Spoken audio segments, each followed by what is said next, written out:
नमस्कार मित्रांनो, आज आपण पाहतोय 11th standard biology lesson number 10 that is animal tissue. यामध्ये आपण पाहणार आहोत सगळ्यात पहिल्यांदा हिस्टोलॉजी म्हणजे काय. हिस्टोलॉजी म्हणजे काय तर ज्या ठिकाणी टिश्यू संदर्भात अभ्यास केला जातो त्या सायन्सच्या ब्रांचला आपण हिस्टोलॉजी असं म्हणतो. नेक्स्ट आहे इपिथेलियल टिश्यू. त्याचे काही प्रकार आहेत, simple epithelium and compound epithelium. आणि त्यानंतर आपण पाहणार आहोत cell junction. So let us start. First of all tissue म्हणजे काय हे आपण बघूया. तर as we know tissue is a group of cells having same embryonic origin, same structure and same function. असे सेल्स की ज्यांचं ओरिजिन सेम आहे, म्हणजे सेम ओरिजिन म्हणजे काय, एक तर ते एंडोडम आहेत, एक्टोडम आहेत, मिझोडम आहेत, हे सगळं त्याच्यामध्ये येणार आहे. सोबतच त्यांचं स्ट्रक्चर सेम असायला पाहिजे, त्यांचं फंक्शन सेम असायला पाहिजे.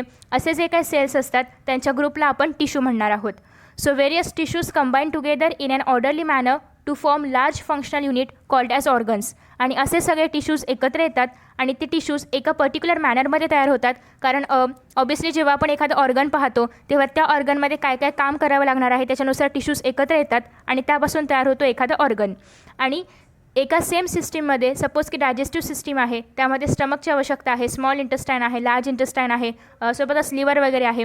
तर या सगळ्या ऑर्गन्सची या ठिकाणी आवश्यकता आहे. सो हे सगळे ऑर्गन्स जेव्हा एकत्र येतात तेव्हा त्यापासून तयार होते ती म्हणजे ऑर्गन सिस्टम. सो अशा पद्धतीने आपली बॉडी तयार होते. आधी सेल तयार होतं which is a structural and functional unit, minute unit. त्याच्यापासून सगळे cells same origin, same function. Same function म्हणजे काय, त्यांचं काम सेम असायला पाहिजे. सेम ओरिजिन म्हणजे काय, ते एकाच ओरिजिनमधून असले पाहिजेत. एक तर एक्टोडम तर एक्टोडम, एंडोडम तर एक्टोडम, असे ते सेम ओरिजिनमधून असले पाहिजेत. आणि त्यांचं फंक्शन आणि स्ट्रक्चर देखील सेम असायला पाहिजे. सो असे सगळे सेल्स मिळून टिश्यू तयार करतात. बरेचसे टिश्यू एकत्र येऊन ऑर्गन तयार करतात आणि बरेचसे ऑर्गन्स एकत्र येऊन ऑर्गन सिस्टम तयार करतात. आणि respiratory system, digestive system, excretory system, nervous system, circulatory system, अशा सगळ्या सिस्टीम्स एकत्र येऊन फायनली आपली बॉडी तयार होते. सो ही एक सायकल आहे किंवा याला आपण एक फ्लो चार्ट म्हणू शकतो की याच्या अनुसार आपल्या बॉडीमध्ये ऑर्गनायझेशन करण्यात आलेलं आहे. आफ्टर दॅट नेक्स्ट आहे की the cells are of two types. दोन प्रकारचे सेल्स असतात, सोमॅटिक सेल्स आणि जर्म सेल्स. हे तर आपण या आधीच्या चॅप्टरमध्ये पण पाहिलेलं आहे. सोमॅटिक सेल्स म्हणजे काय, आपल्या बॉडीमधले सगळे सेल्स एक्सेप्ट स्पर्म आणि ओवम. सो हे दोन सेल्स सोडून आपल्या बॉडीमध्ये जे काही सगळे सेल्स असतात त्याला आपण सोमॅटिक सेल्स म्हणतो. आणि फक्त स्पर्म आणि ओवम यालाच आपण जर्म सेल्स म्हणतो. इतर कोणत्याही सेलला आपण जर्म सेल्स नाही म्हणत. Okay. So the word somatic is derived from the Greek word that is called as soma. आणि सोमा म्हणजे काय, बॉडी. सो हे जे सोमॅटिक सेल्समधला सोमॅटिक शब्द आहे तर हा एक ग्रीक वर्ड आहे ज्याचा अर्थ होतो सोमा. सोमाचा अर्थ म्हणजे काय, body. All body cells of an organism except sperm and ova are somatic cells and the sperm and ova are germ cells. They belong to reproductive system. As you know की sperm आणि ova germ cells आहेत जे की reproductive सिस्टीममध्ये असतात. आता आपण पाहणार आहोत यानंतर हिस्टोलॉजी म्हणजे काय. So let us start.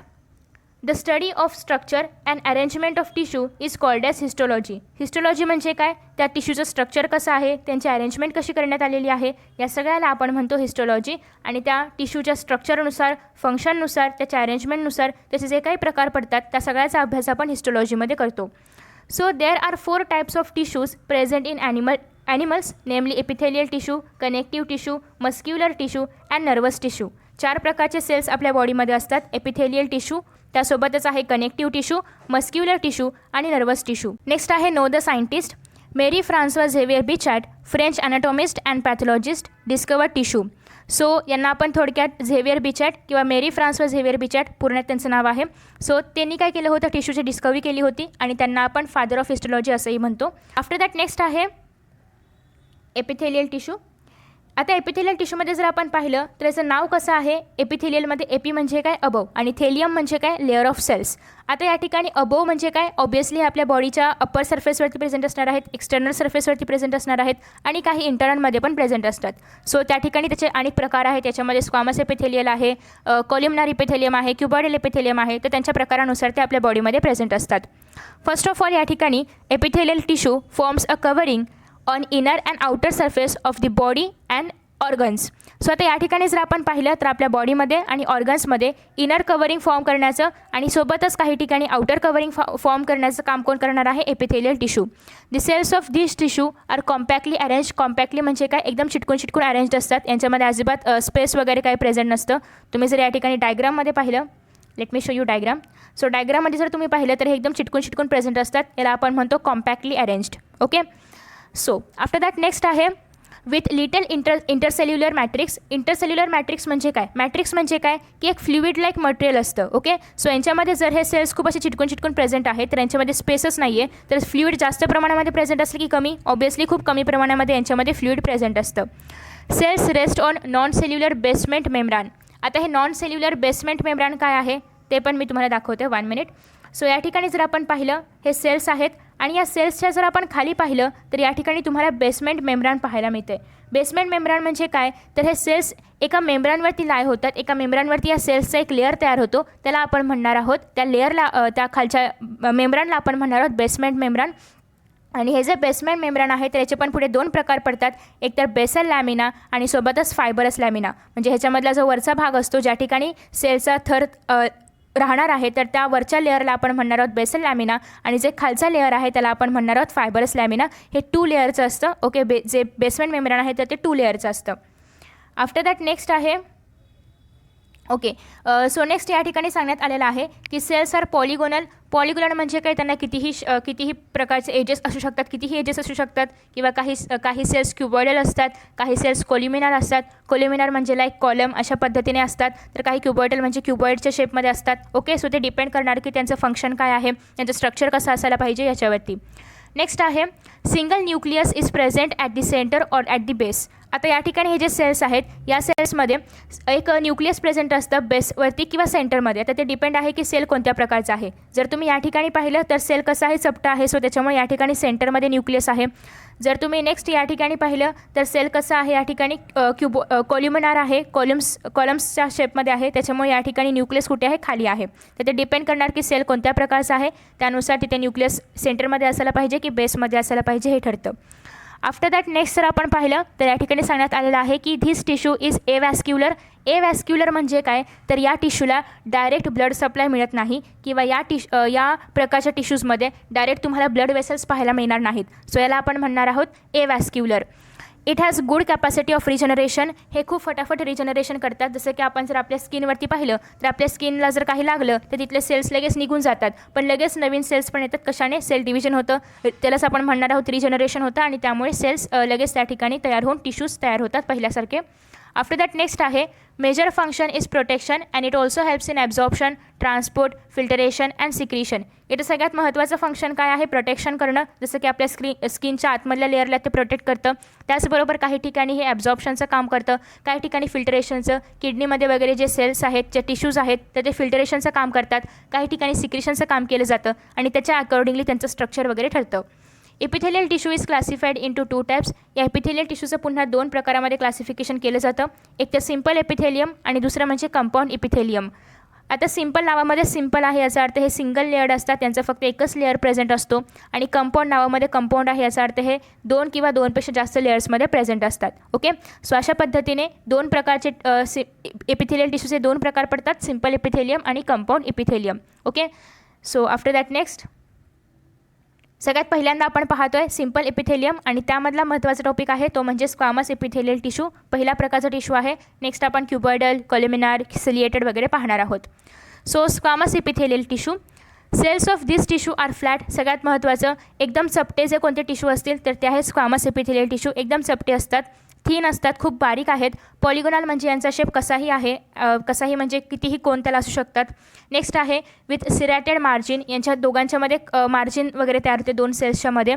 Cells of this tissue fit together like tiles of footpath. तुम्ही जर फुटपाथचे टाईल्स वगैरे पाहिले असतील तर ते कसे एकमेकांना एकदम चिटकून असतात, तर त्याचप्रमाणे हे सेल्स देखील या टिश्यूमधले सेल्स देखील एकमेकांना खूप चिटकून असतात आणि त्यांच्यामध्ये अजिबात जागा वगैरे स्पेस नसते आणि त्याच्यामुळे इंटरसेल्युलर फ्लुइड किंवा इंटरसेल्युलर मॅट्रिक्स खूप कमी प्रमाणामध्ये या ठिकाणी प्रेझेंट असतं. आफ्टर दॅट नेक्स्ट आहे hence it is called as pavement epithelium. हे फुटपाथवरती असणाऱ्या त्या टाईल्सप्रमाणे दिसतं, सो त्याला आपण पेव्हमेंट इपिथेलियम असंही म्हणतो. Prominent spherical or oval nucleus is present at the centre of the cell. या ठिकाणी तुम्हाला न्यूक्लियस पाहायला मिळते हे ब्लॅक कलरचं, तर हे एकतर ओव्हल शेपमध्ये असतं किंवा इट मे बी स्पेरिकल शेपमध्ये पण असू शकतं ते. आफ्टर दॅट नेक्स्ट आहे याचं फंक्शन काय आहे, तर सिमिलरली याचं फंक्शन पण आहे प्रोटेक्शन करणं, ॲब्झॉर्प्शन करणं, ट्रान्सपोर्ट करणं, फिल्टरेशन करणं, सिक्रीशन करणं. सो बेसिकली तुम्ही जर पाहिलं तर सगळे epithelial tissue mostly absorption, secretion वगैरे या सगळ्या गोष्टी करत असतात. नेक्स्ट आहे it is found in blood vessels. आपल्या बॉडीमध्ये जे ब्लड वेसल्स प्रेझेंट आहेत, जे एल्विओलाय प्रेझेंट आहे, तुम्हाला माहिती असेल आपल्या लंग्समध्ये एल्विओलाय प्रेझेंट आहेत. त्याच्यानंतर सिलोम म्हणजे काय बॉडी कॅव्हिटी, या सगळ्या ठिकाणी आपल्याला स्क्वामस इपिथेलियल टिश्यू पाहायला मिळतात. ओके, सो हे कुठे कुठे पाहायला मिळतात हे सगळ्यात महत्त्वाचं आहे. हे जे ब्लड वेसल्स एल्विओलाय वगैरे आहे हे एक्झाम्पल्स लक्षात ठेवणं गरजेचं आहे. ओके, तुम्ही त्याचं डायग्राम पण बघू शकता. आता डायग्राममध्ये जर आपण पाहिलं एपिकल सरफेस म्हणजे काय, सगळ्यात वरचा सरफेस, या ठिकाणी बेसमेंट मेम्ब्रान आहे. या ठिकाणी बॅसोलॅटरल सरफेस म्हणजे काय, जो 2 सेल्सचा, असं जर या ठिकाणी आपण पाहिलं तर लॅटरल म्हणजे काय, उभा, असा जो सरफेस आहे आपण म्हणतो बॅसोलॅटरल सरफेस. आफ्टर दॅट नेक्स्ट आहे क्युबॉइडल एपिथेलियम. क्युबॉइडलमध्ये नावातच क्यूब आहे, याचा अर्थ यांचं structure as a cube like असणार आहे आणि सिंगल लेअर असणार आहे कारण सिम्पल एपिथेलियम आहे. So in this the cells are cuboidal in shape with a spherical nucleus at the centre. सेंटरमध्ये न्यूक्लियस आहे, स्पेरिकल आहे. आणि आफ्टर दॅट नेक्स्ट आहे की याचं फंक्शन आहे ॲब्झॉर्प्शन करणं, सिक्रिशन करणं etcetera. It is found in lining of pancreatic duct. जे पॅनक्रियाटिक डक्ट्स आहेत तर त्यांच्यामध्ये मोस्टली आपल्याला क्युबॉइडल एपिथेलियम पाहायला मिळतात. आणि नेक्स्ट आहे सलायवरी डक्ट. सो बेसिकली तुम्हाला जर डक्टमध्ये कोणते टिश्यू पाहायला मिळतात असं विचारलं तर त्याचं नाव तुम्ही क्युबॉइडल एपिथेलियम लिहू शकता, कारण क्युबॉइडल एपिथेलियम जास्त करून डक्ट्समध्ये वगैरे पाहायला मिळतात. मग ते पॅनक्रियाटिक डक्ट असो किंवा सलायवरी डक्ट असो, प्रॉक्सिमल आणि डिस्टल कॉन्व्होलेटेड ट्युब्युल्स जे की नेफ्रॉन्समध्ये म्हणजेच इनडायरेक्टली किडनीमध्ये प्रेझेंट असतात, याला आपण PCT आणि DCT म्हणतो सिम्पल लँग्वेजमध्ये. ओके, सो बेसिकली किडनीमध्ये पण आपल्याला क्युबॉइडल एपिथेलियम पाहायला मिळतं. क्युबॉइडल एपिथेलियमचं स्ट्रक्चर तुम्ही या ठिकाणी पाहू शकता. सगळ्यात पहिल्यांदा सेलचा लेअर आहे, त्याच्या खाली बेसमेंट मेम्ब्रान प्रेझेंट आहे आणि बेसमेंट मेम्ब्रानच्या खाली कनेक्टिव्ह टिश्यूचा लेअर असतो, कारण ॲज यू नो की हे जे टिश्यूज आहेत या ठिकाणी इपिथेलियल टिश्यू, तर इपिथेलियल टिश्यू वॅस्क्युलर असतात, यांच्यामध्ये कुठेही वेसल्स वगैरे ब्लड वेसल्स वगैरे प्रेझेंट नाही आहेत. सो त्यांना ब्लड सप्लाय करण्याचं काम हे कनेक्टिव्ह टिश्यू करतात. Okay, so after that next आहे ते म्हणजे कॉल्युमिनार एपिथेलियम. यांच्यामध्ये कॉलम हा शब्द आहे. कॉलम म्हणजे काय, या ठिकाणी अशा पद्धतीचे कॉलम्स प्रेझेंट असतात. ओके, म्हणजे हे सेल्स असे मोठे रेक्टँगल शेपमध्ये असणार आहेत. So columnar epithelium cells are tall असतात, उंच असतात पिलरप्रमाणे. Inner ends of the cells are narrow while free ends are broad and flat. जर आपण आतले एंड्स पाहिले, जर आपण ह्याला झूम केलं तर हे जे आतले आहेत तर ते कसे आहेत, एकदम नॅरो आहेत किंवा बारीक बारीक होत चाललेत. बट वरचा जो भाग आहे तर तो मात्र या ठिकाणी फ्लॅट आणि मोठा मोठा ब्रॉड होत चालला आहे. ओके, सो अशा पद्धतीचे हे सेल्स असतात. नेक्स्ट आहे okay, free surface shows large number of microvilli. Microvilli म्हणजे काय, तुम्ही जर या ठिकाणी पाहिलं इथे तुम्हाला एक एकदम छोटे छोटे असे फिंगर लाईक प्रोजेक्शन्स पाहायला मिळतात, त्याला आपण मायक्रोविलाय म्हणतो. मायक्रोविलायमुळे काय होतं तर ॲब्झॉर्प्शन सरफेस एरिया इन्क्रीज होतो. सो मायक्रोविलायचं हेच खूप मोठं एक फंक्शन आहे की त्याच्यामुळे surface area, absorption surface area काय होतो, इन्क्रीज होतो. नेक्स्ट आहे nucleus is oval and is present in the lower half of the cell. Nucleus कसं आहे, यांचं ओवल आहे, अंडाकृती आहे आणि सगळ्यात महत्त्वाचं म्हणजे हे कुठेही सेंटरमध्ये नाही आहे, तर बेसमेंट जे आहे, बेसमेंट नाही म्हणता येणार, जो बेस आहे सेलचा तर त्या ठिकाणी प्रेझेंट आहे. ओके, आफ्टर दॅट नेक्स्ट आहे याचं फंक्शन काय आहे, तर सिक्रिशन करणं, ॲब्झॉर्प्शन करणं हे याचं फंक्शन आहे. आता हे मोस्टली प्रोटेक्शनमध्ये वगैरे येत नाही, हे जास्त सिक्रिशन आणि ॲब्झॉर्प्शनमध्ये त्याचं काम असतं. It is found in inner lining of intestine, gall bladder, gastric glands, intestinal glands, stomach, या सगळ्या ठिकाणी जे आतलं लायनिंग आहे तर त्या ठिकाणी आपल्याला कोल्युमिनार इपिथेलियम पाहायला मिळतं. सो बेसिकली हे लायनिंगचं काम करतं, लायनिंग फॉर्म करण्याचं काम करतं. नेक्स्ट आहे याचे पार्ट्स जर आपण पाहिलं तर सगळ्यात वरती आहे मायक्रोविलाय, त्याच्यानंतर आहे या ठिकाणी mucus in goblet cells. So तुम्ही जर या ठिकाणी पाहिलं तर इथे गोबलेट सेल्स प्रेझेंट असतात जे म्युकस सिक्रेट करायचं काम करतात. जर आता आपण इथे हे इंटेस्टाईनमध्ये किंवा इंटेस्टाइनल ग्लँड्समध्ये आहेत असं म्हणतोय, तर ॲज यू नो की इंटेस्टाईनमध्ये खूप मोठ्या प्रमाणामध्ये सिक्रिशन केलं जातं, जे पण वेगवेगळे आपले डायजेस्टिव्ह ज्यूस आहेत स्टमकमध्ये म्हणा किंवा इंटेस्टाईनमध्ये म्हणा, आणि सोबतच त्या ठिकाणी म्युकस पण सिक्रेट केलं जातं for the digestion of our food. मग तिथे जेव्हा म्युकस सिक्रेट केलं जातं तर ते म्युकस सिक्रेट करण्याचं काम हे गोबलेट सेल्स करतात. ओके, गोबलेट सेल्स म्हणजे काय, म्युकस सिक्रेटिंग सेल्स आहेत जे की या ठिकाणी कोल्युमिनार इपिथेलियममध्ये प्रेझेंट आहेत. नेक्स्ट आहे ॲब्झॉर्प्टिव्ह सेल्स, या ठिकाणी ॲब्झॉर्प्शन केलं जातं. बेसमेंट मेम्ब्रानवरती हे सगळे लाय आहेत, सगळे इपिथेलियल टिश्यू बेसमेंट मेम्ब्रानवरच असणार आहेत. खाली ऑब्वियसली कनेक्टिव्ह टिश्यू आहे ब्लड वगैरे सप्लाय करण्यासाठी. आणि हे नॉन सिलिएटेड आहे. नॉन सिलिएटेड म्हणजे काय, तुम्ही जर पाहिलं तर सिलिया म्हणजे काय, तर काही सेल्सच्या वरती अशा पद्धतीने एक खूप खूप लॉंग म्हणता येणार नाही पण शॉर्ट असे हेअर लाईक स्ट्रक्चर या ठिकाणी प्रेझेंट असतं, याला आपण म्हणणार आहोत सिलिया. ओके, सो या सिलियामुळे काय होणार आहे की या ठिकाणी सिलियाची हालचाल वगैरे होते, हे वर खाली सबस्टन्स वगैरे पाठवण्यासाठी युजफुल आहे, बट या ठिकाणी सबस्टन्सची हालचाल नाही करायची आपल्याला, त्याच्यामुळे या ठिकाणी सिलिया वगैरे प्रेझेंट नसतं. ओके, सो सिलियाच्या ऐवजी या ठिकाणी काय आहे, मायक्रोविलाय आहे, जे की अशा पद्धतीने तुम्हाला पाहायला मिळत असेल. त्याच्यामुळे काय होतं, ॲब्झॉर्प्शन एरिया जो आहे तर तो या ठिकाणी इन्क्रीज होणार आहे. प्रकारे. सो आफ्टर दॅट नेक्स्ट आता आपण पाहतो आहे सिलिएटेड इपिथेलियम. सो तुम्हाला या ठिकाणी सिलिया पाहायला मिळत असेल, याला आपण सिलिया म्हणतो, की असे एक हेअर लाईक स्ट्रक्चर या ठिकाणी प्रेझेंट आहे, याला आपण सिलिया म्हणतो.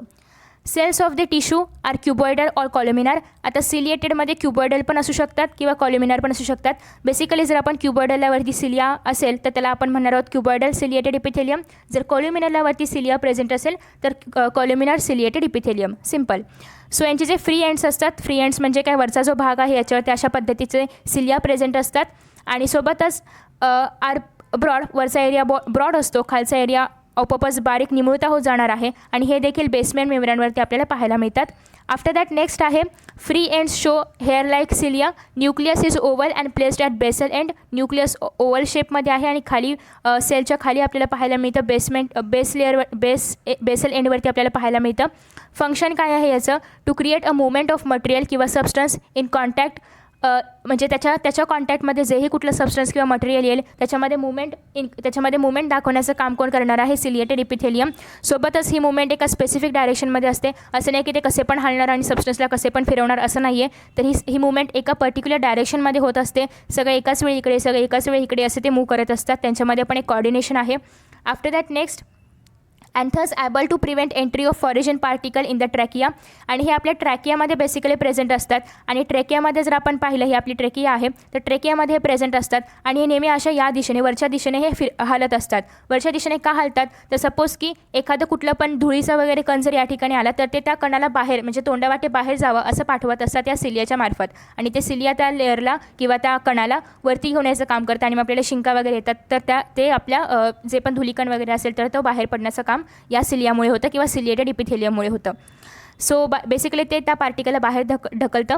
नेक्स्ट आहे push the ovum through oviduct. As you know की या ठिकाणी ओविडक्ट प्रेझेंट असतं आणि या ठिकाणी ओवम आहे. सो म्हणजेच या ठिकाणी सगळे ओवा वगैरे सगळे ओवम प्रेझेंट आहेत, ओवरीमधून येणार आहेत. सो या ठिकाणी जेव्हा एखादं ओवम बाहेर येईल तर त्या ओवमला काय स्वतःचे, जसं की स्पर्मला एखादी टेल वगैरे आहे तर त्याचप्रमाणे ओवमला टेल वगैरे काय आहे का, नाही आहे. सो या ठिकाणी हे जे ओवम आहे तर हे जे या ठिकाणी सिलिया प्रेझेंट आहेत ओविडक्टमध्ये, तर हे सिलिया अशी तिकडे इकडे ते हलत असतात आणि ते हल्ल्यामुळेच या ठिकाणी हा जो ओवम आहे तर तो हळूहळू पुढे सरकत जातो. Okay.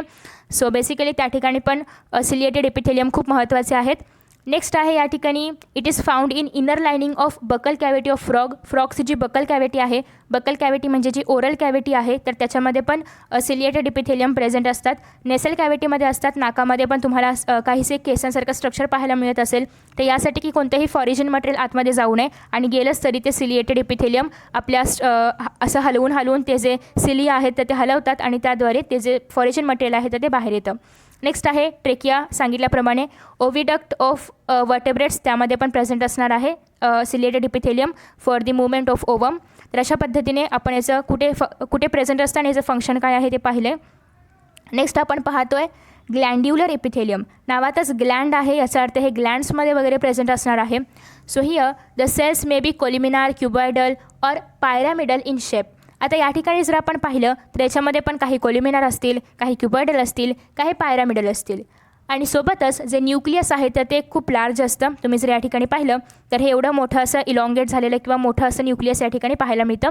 Which is situated towards the basal रिजनवरती या ठिकाणी हे न्यूक्लियस सिच्युएट करण्यात आलेलं आहे.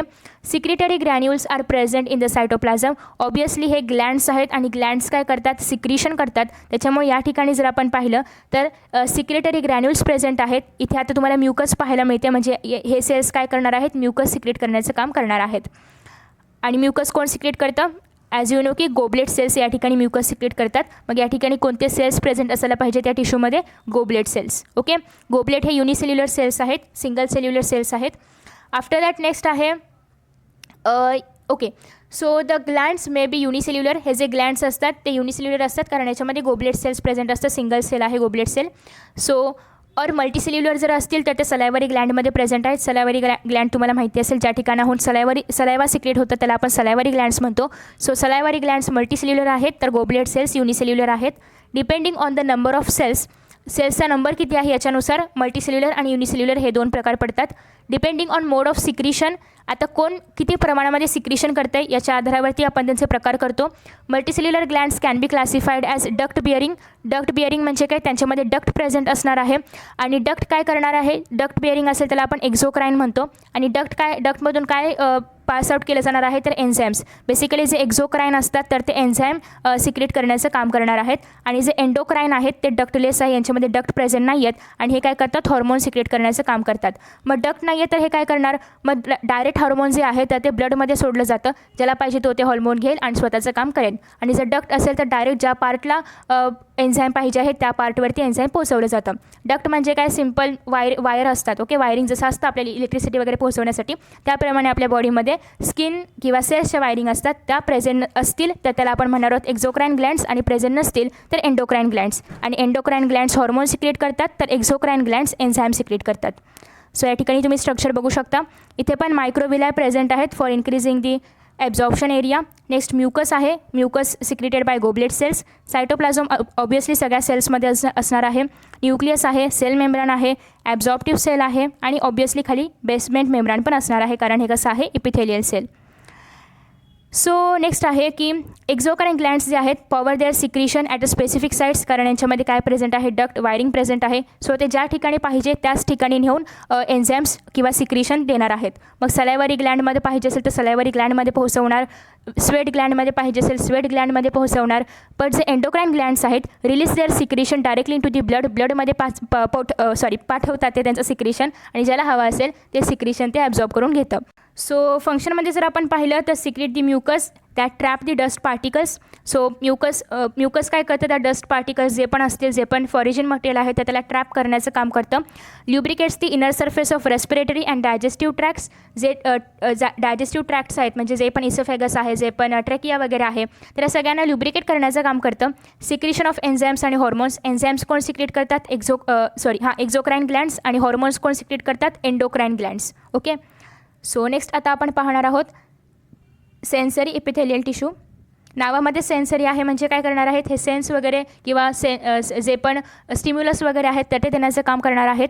It is composed of modified form of columnar cells. याच्यामध्ये काय आहेत, कोल्युमिनार सेल्सचाच एक मॉडिफाईड प्रकार आहे हा, म्हणजे हे थोडक्यात कोल्युमिनार सेल्सप्रमाणे असणार आहेत. And elongated neurosensory cells. आणि याच्यामध्ये काय असणार आहे, तुम्ही जर या ठिकाणी पाहिलं तर अशा पद्धतीचे यांचे स्ट्रक्चर आहे, हे तुम्हाला कोल्युमिनारसारखं पाहायला मिळत असेल. एवढे मोठे असे आहेत ते ॲज अ कॉलमप्रमाणे.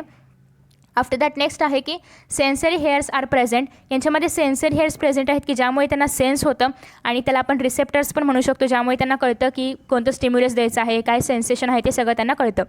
नेक्स्ट आहे की sensory hairs are present at the free end of the cell. Function काय आहे की it perceives external as well as internal stimuli. जे पण बाहेरून मिळणारं स्टिम्युलाय आहे किंवा जे पण आतून मिळणारं स्टिम्युलाय आहे तर त्यांना ते रिसीव्ह करण्याचं काम करतं आणि त्यानुसार ॲक्ट करण्याचं काम करतं.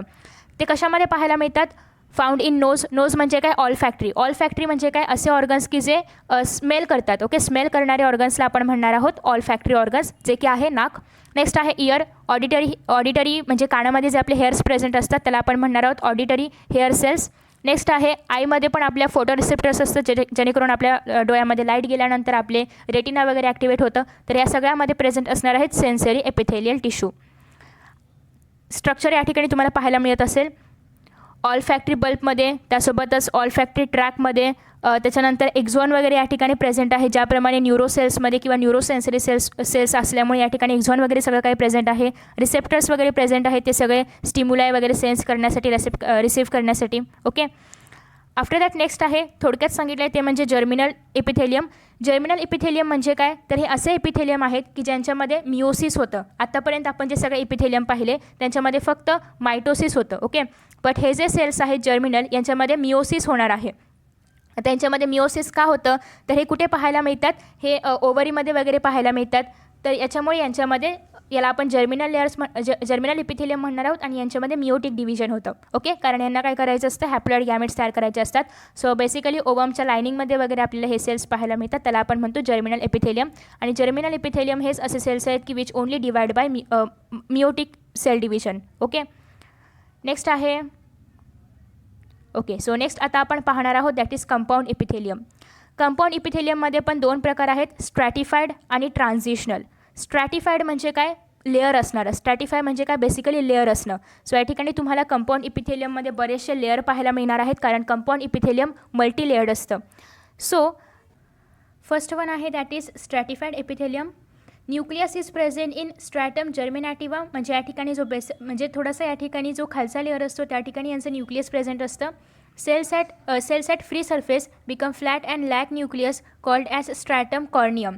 आणि जो वरचा सरफेस आहे तो फ्लॅट असतो आणि या ठिकाणी वरती न्यूक्लियस नसतं, खालच्या लेअरमध्ये फक्त न्यूक्लियस असतं.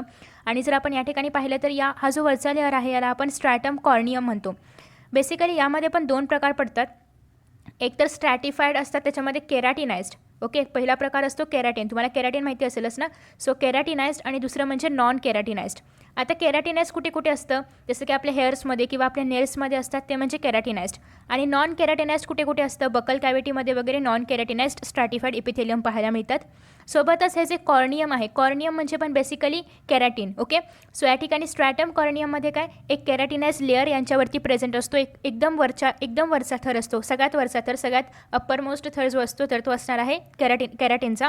केराटिन ज्या ठिकाणी खूप मोठ्या प्रमाणामध्ये केराटिन असतं त्या ठिकाणी डेड सेल्स जास्त असतात. ओके, सो फंक्शन काय आहे, बेसिकली प्रोटेक्शन आहे. एपिडर्मिस ऑफ स्किनचा वरचा जो आपला लेअर आहे तर तो स्ट्रॅटिफाईड एपिथेलियमचा आहे. इसोफेगसमध्ये आहे, अन्ननलिकेमध्ये, कॉर्नियामध्ये आहे, वजायनामध्ये आहे, रेक्टममध्ये आहे. या सगळ्या ठिकाणी, या सगळ्या पोझिशन्समध्ये आपल्याला स्ट्रॅटिफाईड एपिथेलियम पाहायला मिळतं.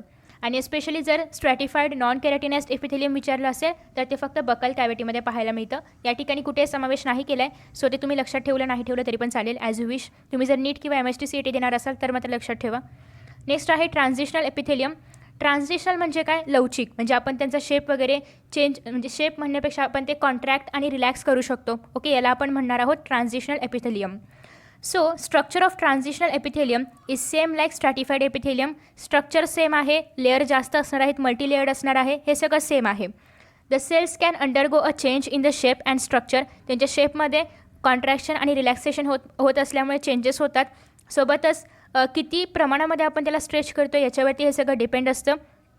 फंक्शन काय असतं, डिस्टेन्शन ऑफ ऑर्गन. डिस्टेन्शन म्हणजे काय, स्ट्रेच करणं, कॉन्ट्रॅक्ट करणं, रिलॅक्स करणं, हे सगळं करण्याचं काम ट्रान्झिशनल एपिथेलियमचं असतं. बेसिकली हे युरिनरी ब्लॅडरमध्ये प्रेझेंट असतं. जेव्हा मोठ्या प्रमाणामध्ये सपोज की युरिनरी ब्लॅडर आहे त्यामध्ये आता युरिन कंटेंट झालेली आहे तर ती हळूहळू स्ट्रेच होत जाणार आणि युरिन जेव्हा एक्स्ट्रॅक्ट केली जाणार, म्हणजे युरिन जेव्हा एक्सक्रेटरी ऑर्गन्स थ्रू बाहेर फेकली जाणार तर तेव्हा मात्र ते त्याच्यामध्ये कोणतंही फंक्शन नसल्यामुळे किंवा ते कोणतेही फंक्शन करत नसल्यामुळे ते पुन्हा रिलॅक्स होणार. ओके, सो त्याचप्रमाणे हे युटेरसमध्ये पण प्रेझेंट असतात. जेव्हा तिथे कोणत्याही प्रकारचं एम्ब्रिओ वगैरे असेल तेव्हा ते स्ट्रेच होत जाणार, जेव्हा एम्ब्रिओ वगैरे काही नसेल तेव्हा ते रिलॅक्स पोझिशनमध्ये असणार. तर अशा पद्धतीने ट्रान्झिशनल एपिथेलियम स्ट्रेचिंगचं वगैरे काम करतात. आफ्टर दॅट नेक्स्ट आहे सेल जंक्शन, सगळ्यात महत्त्वाचा भाग आहे. So, the epithelial cells are connected to each other laterally as well as basement membrane by junctional complexes called as cell junction. आता बेसिकली या ठिकाणी आपण जर पाहिलं तर सेल जंक्शन म्हणजे काय, first of all let me show you. तर हा एक सेल आहे, याच्यामध्ये हे न्यूक्लियस, सायटोप्लाझम वगैरे सगळं काही प्रेझेंट आहे. आता या दोन सेलला एकत्र पण कोणीतरी पकडून ठेवायला पाहिजे, नाहीतर ते दोन सेल जर निघून गेले म्हणजे बाजूला झाले तर त्या ठिकाणी स्पेस तयार होईल तर आणि ते योग्य नाही आहे. मग त्याच्यामुळे या ठिकाणी या दोघांना पकडून ठेवण्याचं काम कोण करणार आहे, सेल जंक्शन. ओके, मग ते सेल जंक्शन या ठिकाणपासून इथपर्यंत त्या सेलला एक दुसऱ्यांसोबत बांधून ठेवण्याचं किंवा कंबाईन करण्याचं काम करतं. सो बेसिकली हे फक्त बांधून ठेवण्याचं काम करणार आहे. आणि सोबतच जर त्यामधून काही या सेलमधले काही आयन, सपोज की या सेलमध्ये एखादं आयन जास्त आहे आणि ते या सेलमध्ये खूप कमी आहे तर ते बॅलन्स करण्यासाठी या सेलमधलं काही आयन्स यामध्ये जातात, त्याच्यामधले काही आयन्स याच्यामध्ये जातात, तर ते सगळं इकडून तिकडे पासआउट करण्याचं काम पण कशा थ्रू होणार आहे, cell junctions through. Okay, so basically हे एपिथेलियल टिश्यूमध्ये आपल्याला पाहायला मिळतं. सगळ्यात पहिल्यांदा याचे पण काही प्रकार्स आहेत. जर तुम्ही सुरुवातीला या ठिकाणी जर वरचा भाग पाहिला तर वरच्या भागामध्ये तुम्हाला टाईट जंक्शन्स पाहायला मिळतात. टाईट म्हणजे काय, तर हे खूप टाईटली अटॅच करतात दोन्ही पण सेल्सला. ओके, दोन्ही पण सेल्सला हे खूप टाईटली अटॅच करणार आहेत आणि these junctions mainly cell polarity prevent lateral diffusion of proteins आणि आयन्स. आता ज्या ठिकाणी टाईट जंक्शन असणार आहे त्या ठिकाणाहून अजिबात आयन्स किंवा प्रोटीन्स काहीच पासआउट होणार नाहीत, तुझं माझं असं या ठिकाणी असणार आहे ज्या ठिकाणी टाईट जंक्शन असेल. सो टाईट जंक्शन बऱ्यापैकी या भागामध्ये वगैरे असतं, ज्या ठिकाणी मेम्ब्रान वगैरे असतं त्या भागामध्ये टाईट जंक्शन असतं आणि या ठिकाणाहून कोणतंही आयन्स किंवा प्रोटीन्स वगैरे इकडून तिकडे जात नाहीत. नेक्स्ट आहे दुसरं म्हणजे गॅप जंक्शन. आता या ठिकाणी जर आपण पाहिलं तर मध्ये आपल्याला इथे छोटासा गॅप वगैरे पाहायला मिळेल आणि त्या गॅप जंक्शनमधून आयन्स किंवा प्रोटीन्स या सेलमधले या सेलमध्ये, या सेलमधले या सेलमध्ये वगैरे पासआउट होऊ शकतात. सो बेसिकली अशा पद्धतीने गॅप्स आपल्याला पाहायला मिळतात की ज्यामधून प्रोटीन्स किंवा आयन्स इकडून तिकडे जाऊ शकतात. This intercellular connection allows passage of ions and small molecules between cells as well as exchange of chemical messages between cells. Chemical message पण एक्सचेंज केला जातो. जे पण रिॲक्शन्स वगैरे असतील ते पण या ठिकाणी एक्सचेंज वगैरे केले जातात. म्हणजे रिॲक्शन्समध्ये रिॲक्शन नाही, प्रोडक्ट्स किंवा रिॲक्टन्ट्स वगैरे पण एक्सचेंज केले जातात. नेक्स्ट आहे त्याच्यानंतर आहे ॲडियरन्स जंक्शन. ॲडियरन्स जंक्शन म्हणजे काय, तर याच्यामध्ये जर आपण पाहिलं, लेट मी शो यू. या डायग्राममध्ये जर आपण पाहिलं तर अशा पद्धतीने ॲडियरन म्हणजे काय, बेसिकली ॲडियरन म्हणजे असं पकडून ठेवणं किंवा it is involved in various signalling pathways. म्हणजे सिग्नल इकडून तिकडे पासआउट करणं आणि दोन सेल्सला एकदम असं पकडून ठेवणं, म्हणजे त्यांचे असे ब्रांचेस वगैरे गेलेले आहेत त्याच्यामुळे ते दोन सेल्स असे पकडून ठेवले जातात. याच्यामध्ये पण दोन आहेत टाईप्स. फर्स्ट आहे डेस्मोझोम्स. डेस्मोझोम्स काय करतं, provide mechanical strain to epithelial tissue, cardiac muscles and meninges. So आता या ठिकाणी जर आपण पाहिलं मिनिंजेस, सो कार्डियक मसल मिनिंजेसमध्ये आणि इपिथेलियल टिश्यूमध्ये एक मेकॅनिकल स्ट्रेन प्रोव्हाइड करायचं काम करतं. या ठिकाणी तुम्ही जर पाहिलं तर बेसिकली हे जसं की एखादी स्प्रिंग वगैरे असते, जसे की स्प्रिंग किंवा एखादं कोणतं पण तुम्ही काही गॅजेट्समध्ये वगैरे पाहिलं असेल तर अशा पद्धतीने एक स्प्रिंग टाईप स्ट्रक्चर असतं आणि ते दोन्ही पण ह्याला एकत्र पकडून ठेवतं. त्याचप्रमाणे या ठिकाणी दोन सेल्सला पकडून ठेवण्याचं काम केलं जाते, मेकॅनिकल स्ट्रेन द्यायचं काम केलं जातं. नेक्स्ट आहे हेमिडेस्मोझोम्स. हेमिडेस्मोझोम्स बेसिकली काय करतात, तर हे जे एपिथेलियल टिश्यू आहे आणि हे जे बेसमेंट मेम्ब्रान आहे, तर या दोघांना अटॅच करण्याचं काम, एपिथेलियल टिश्यू आणि बेसमेंट मेम्ब्रानला अटॅच करण्याचं काम हे हेमिडेस्मोझोम्स करतात. याच्यामुळे ते स्ट्रॉंगली अटॅच होतात दोघंही. ओके. आणि अजून जर आपण या ठिकाणी पाहिलं तर हे जे गॅप जंक्शन्स आहेत तर हे काय करतात, बेसिकली एकमेकांमध्ये कनेक्शन ठेवण्याचं काम करतात, कम्युनिकेशन करण्याचं काम करतात. आणि दुसरी गोष्ट म्हणजे जर आपण कार्डियक मसल्स पाहिलं, कार्डियक मसल्स म्हणजे काय, जे आपले हार्टमध्ये मसल्स प्रेझेंट असतात तर त्या ठिकाणी टाईट जंक्शन प्रेझेंट नसतं. ओके. कार्डियक मसल्समध्ये टाईट जंक्शन प्रेझेंट नसतं, बाकी बऱ्याच ठिकाणी टाईट जंक्शन असतं. मग कार्डियक मसल्समध्ये टाईट जंक्शन नाही तर मग कोणते जंक्शन्स असतात, तर बाकीचे गॅप ॲडहेरन्स वगैरे असतात, बट त्या ठिकाणी टाईट जंक्शन प्रेझेंट नसतं. का प्रेझेंट नसतं, तर आपण जर पाहिलं तर हार्ट कॉन्ट्रॅक्ट आणि रिलॅक्स होत असतं आणि टाईट जंक्शनमुळे त्यांना अजिबात हालचाल म्हणजे या दोन सेलला असं कॉन्ट्रॅक्ट आणि रिलॅक्स होता येत नाही. सो त्याच्यामुळे टाईट जंक्शन्स त्यामध्ये प्रेझेंट नसतात. आणि सोबतच हार्टमध्ये जर आपण पाहिलं तर खूप मोठ्या प्रमाणामध्ये म्हणजे इकडचं मटेरियल त्या साईडमध्ये, त्या सेलचं मटेरियल या सेलमध्ये असं पास होणं आवश्यक असतं आणि टाईट जंक्शन ते पास होऊ देत नाही. सो त्याच्यामुळे टाईट जंक्शन त्यामध्ये प्रेझेंट नसतात. इन्स्टेड त्या ठिकाणी गॅप जंक्शन्स मोठ्या प्रमाणामध्ये प्रेझेंट असतात. सो अशा पद्धतीने आजच्या या व्हिडिओमध्ये आपण एपिथेलियल टिश्यू म्हणजे काय, सोबतच सिंपल एपिथेलियम, कंपाऊंड एपिथेलियम आणि गॅप जंक्शनबद्दल इन्फॉर्मेशन मिळवलेली आहे. आय होप की तुम्हाला हा व्हिडिओ आवडला असेल. Thank you so much for watching this video. Next व्हिडिओमध्ये आपण पाहणार आहोत कनेक्टिव्ह टिश्यू, त्याच्यानंतर मस्क्युलर टिश्यू आणि ॲट दी एंड आपण पाहणार आहोत nervous tissue. So thank you so much. Bye bye. See you in next video.